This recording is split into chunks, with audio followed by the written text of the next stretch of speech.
राधे राधे। राधे राधे राधे राधे। आओ भाई साथी बैठ। और बढ़िया। आओ बढ़िया बढ़िया खूब। आप बढ़िया हो कि बड़े दिन के बाद घूमे। अरे कहा घूमे कहा गर्मी घामे होने के चलो भाई साहब सत्संग करें थोड़ी चलो देर बहुत बैठ। बढ़िया बहुत बढ़िया। बिन सत्संग विवेक न होई और बिन विवेक जागे न कोई। जागे ना कोई बिल्कुल सत्य है। विवेक कहते हैं ज्ञान से, बिना ज्ञान के कोई मनुष्य जागृत नहीं होता। चलो अभी वृंदावन नहीं गए वो दिन तक। कहाँ गए जान को तुम्हारे गर्मी घामे के मारे हिम्मत ना पड़ी। अच्छा एक बात बताओ, खूब सत्संग संत महात्माओं की संगति भी खूब करती है। हाँ सो तो भैया और आपके धर्म प्रचारक धर्म से आपकी नीति ज्यादा रहती है। हाँ तो है धर्म बढ़िया हमें लागत धर्मशास्त्र से मिले जुले।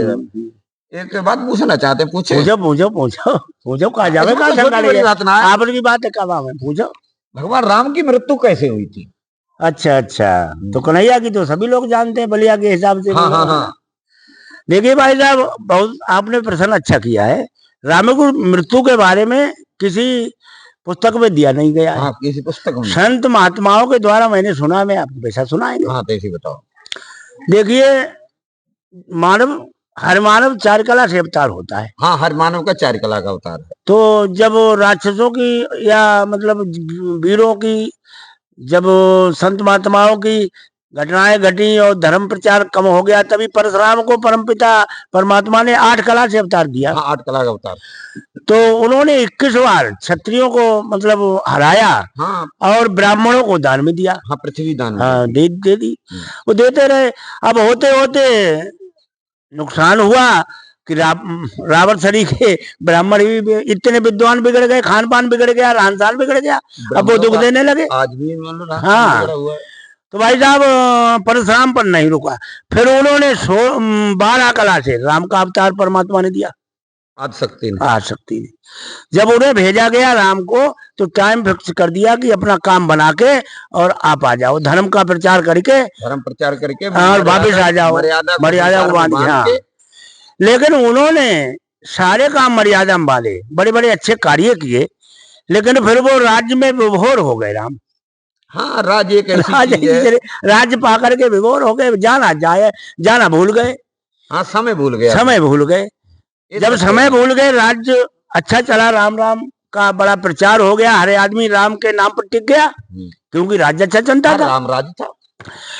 जब टिक गया तो वहां जब उनकी देखभाल हुई कि अब उनका टाइम तो पूरा हो गया, टाइम से ओवर हो गया, कार्यकाल पूरा हो गया, लेकिन वापस नहीं आए। तुम्हें जिस काम के लिए भेजा वो काम किया और वापस नहीं आए और आएंगे भी नहीं, ये देखा गया। तो सर्वशक्ति ने एक महाकाल का रूप दे करके और ब्राह्मण के भेष में के जाओ और उन्हें अवगत कराओ, यहाँ लेकर आओ।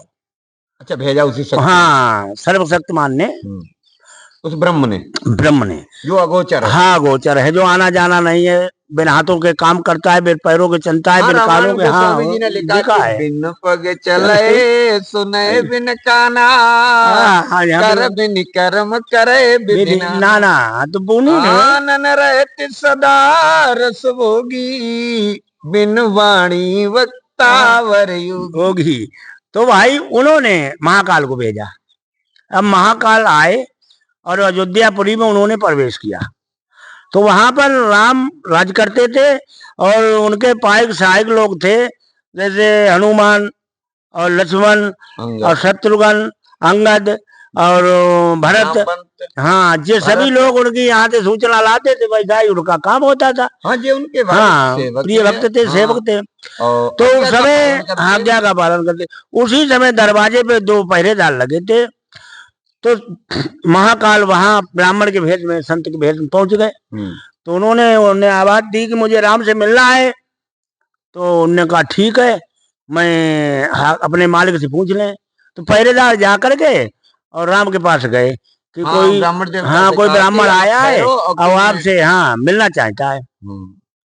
प्रभु की। तो उन्होंने कहा आने दो, ब्राह्मण है तो आने दो, ब्राह्मण की तो पूजा ही हम करते हैं। तो अब वो महाकाल जब वहां पहुंचे तो उन्होंने कहा कहिए, आइए आसन दो, चाय पानी भी हो। तो नहीं चाय पानी खाए पिए कुछ नहीं, हम जैसे काम आए, थोड़ा टाइम है, हमारी बात सुने आप। उन्होंने कहिए महाराज कैसे आए। उनके बात कहेंगे और हम कहेंगे, आप सुनेंगे, लेकिन ये आप विचार करो, तीसरा आदमी आ गया तो उसमें मौत का मतलब उसे मौत की सजा दी जाएगी। और यहाँ कोई आना नहीं चाहिए तीसरा आदमी हमारे कहने का, हमारा तुम्हारा प्रश्न हाँ प्रश्न चले। तो महाकाल ने, वो राम ने सोचा, महाकाल ने जब कहा तो राम ने सोचा कि इन पहरेदारों से नहीं रुकेगा कोई, शक्तिशाली समझ के उन्हें लक्ष्मण का पहरा लगा दिया। अपने छोटे भाई लक्ष्मण ने अपने छोटे भ्राता को बुलाया कि देखिए लक्ष्मण, जब तक हमारा और इन ब्राह्मण देव का प्रसंग चलेगा तब तक कोई अंदर ना आए। लक्ष्मण आज्ञाकारी थे, तो ठीक है, वैसा वैसा तो हो ही नहीं सकता कोई अंदर आ जाए। तो उनका वार्तालाप होने लगा, पहरेदार हटा दिए गए, लक्ष्मण को पहरे पर कर दिया गया। उसी के बीच में दुर्वासा ऋषि जी गेट पर आ गए।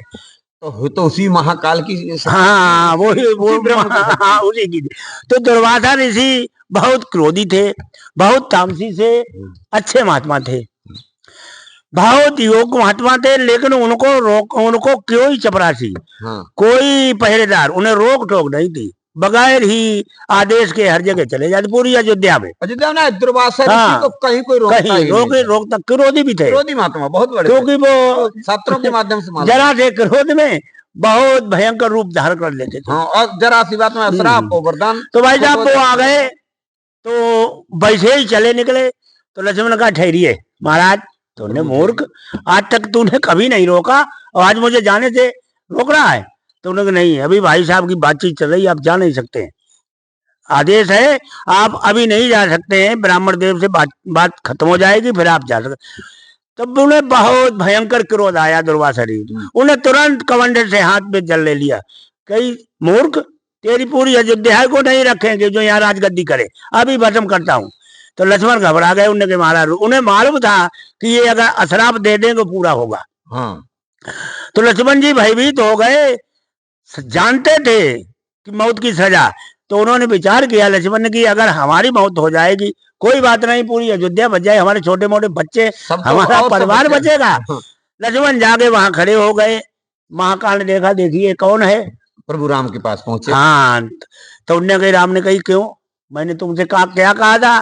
तो उन्होंने कहा महाराज दुर्वासा ऋषि जी आ गए, पूरा परिवार भस्म कर देते, इसलिए हम आए आपसे पूछने।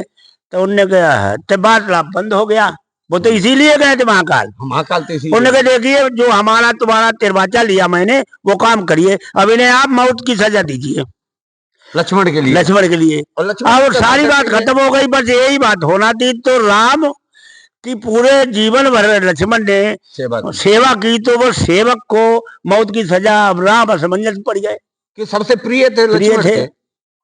तो कोई बोलो, या तो वचन बड़ा वापस करो, मर्यादा तोड़ दो, या इन्हें मार दो, नहीं मौत की सजा दे दो, मौत की सजा दो। तो बड़ा असमंजस में राम पड़ गए, बड़ा मुसीबत पड़ गया। तो मंत्रिमंडल और गुरु वशिष्ठ, गुरु विश्वामित्र, यानी सभी दुर्वासा सभी आ गया, पूरा बंडल आ गया। अब उसी बात पे टिक गया। सभी ऋषि तो विचार हुआ